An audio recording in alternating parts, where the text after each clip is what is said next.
What's up, guys? Bryan Lebo here with your August Las Vegas market update video. Today we're going to cover the normal analytics and then quickly discuss a new ordinance that could greatly affect landlords here in Clark County. So without further ado, let's just get right to it.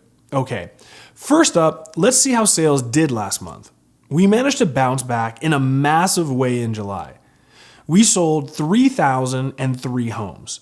That was a massive 36% increase over June's numbers and still a 3% increase over last July's sales.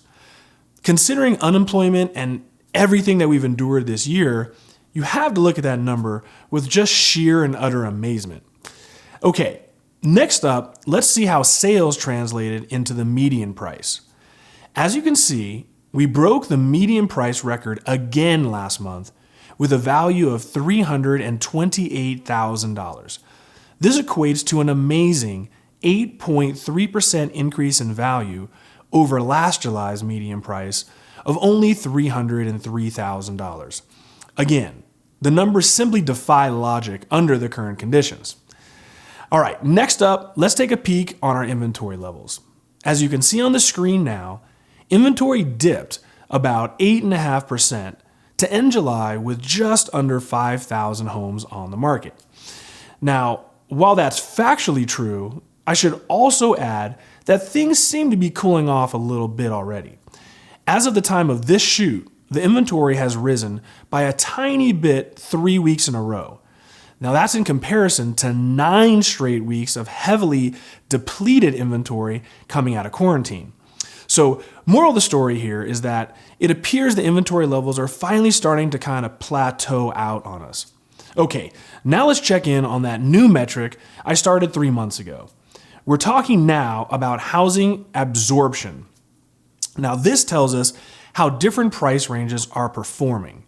Is everything selling, or are different price ranges performing differently? First, let's look at homes under $250,000. You can see that when we came out of quarantine, 47% of homes were under contract. Unchanged from the previous month, we've plateaued at 56%. Next, we have 250 to 500. This plateaued as well at 51%. Also unchanged are homes priced 500 to 750. Now, once we jump to 750 to 1 million, we see a slight uptick at 30% over June, where it was 29%. At the $1 million price point to 1.5 million, we saw a slight decline last month down to 25% from the previous 26%. Now, last but not least is the ultra luxury market of 1.5 million plus. This market is really performing well. We went from 11% to 13%, and now we're at 16%. So as you can see, in every price range, consumer confidence is very high. The fact that the ultra rich are willing to spend right now is a very encouraging sign for our market. Now let's pivot for a moment and discuss some legal matters. On August 4th, the Clark County Commission passed a new ordinance that's designed to protect renters. Now, before we discuss this ordinance, let's bring up the fact that this ordinance is in response to the false allegations, or shall we say, fear, that 300,000 people in Nevada would be evicted on September 1st when the eviction moratorium expires. Now, if you didn't watch last month's video, please check it out. I'll put a link up there, or a link in the description, because I completely dispel this allegation with sheer logic and statistics. Suffice to say, 23% of all renters would have to be evicted on September 1st for this to actually be a true concern.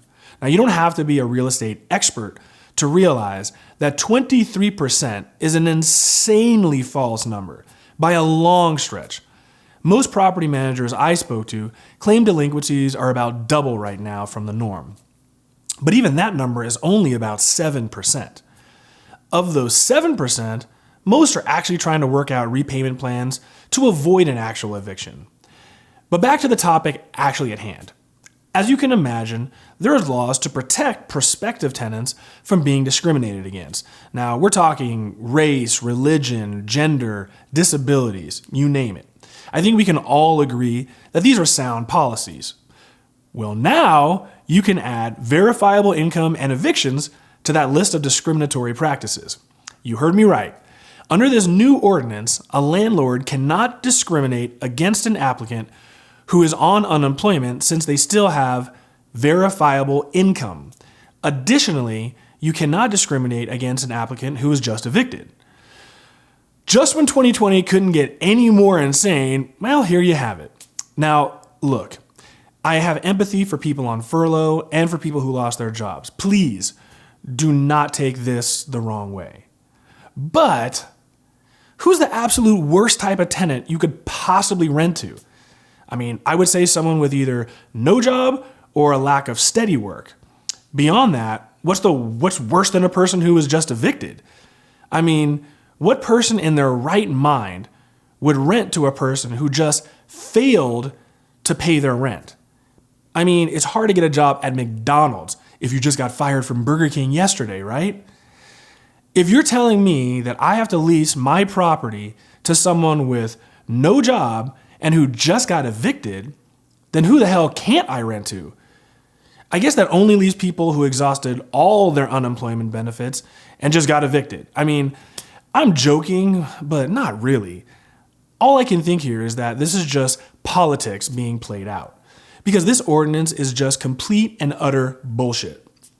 The funny part is that if you do discriminate against the unemployed and evicted, you'll receive a misdemeanor. Now, personally, I would much rather pay a $500 fine versus the cost of lost rent, filing for an eviction, and ultimately having to repair the damage left behind to my property by a bad tenant. But hey, it's just par for the course of living in the year 2020, right? Okay, let's quickly wrap up what we learned today. Sales are up, median price is up, inventory is now starting to plateau, and our government is batshit crazy. Yep, that pretty much sums it up. So what's next? Well, in spite of the hype and excitement over car sales, retail sales, and home sales, I still see this as a last chance money grab. Summer is about over, and I'm starting to see the market cool off, like it normally does. But a lot of what you're seeing out there simply defies logic and common sense. When I think back to life before the Great Recession, I see red flags everywhere. We were all just too caught up to see them at the time. Well, I'm seeing the same kind of red flags right now. I still maintain that our economy is too fragile, and with unemployment numbers just shattering the rest of the country, conventions pulling out right and left, I find it difficult to believe that this is going to just continue forever, let alone next into next year. Now, if I were Jim Cramer, I'd be smashing the sell, sell, sell button right now. Sell, sell, sell. When things don't make sense, they eventually won't. I think this market is way overhyped right now, and pigs will get slaughtered next year. So if you're thinking of selling, you better get it on the market ASAP, because I'm afraid you may have already missed the boat a little bit for this summer rush. Now, if you're looking to purchase, unless you stumble across like your absolute one-of-a-kind dream home, I would heavily encourage you to just wait until November and December before committing. If I'm right, and the cracks start forming this winter, you might find yourself wanting to sit out the market a tad bit longer even. Well, that's it for this month, everyone. Thank you for watching and supporting my channel. Please smash that subscribe button and share my videos. Have a wonderful rest of the summer, and I'll see you guys all next month.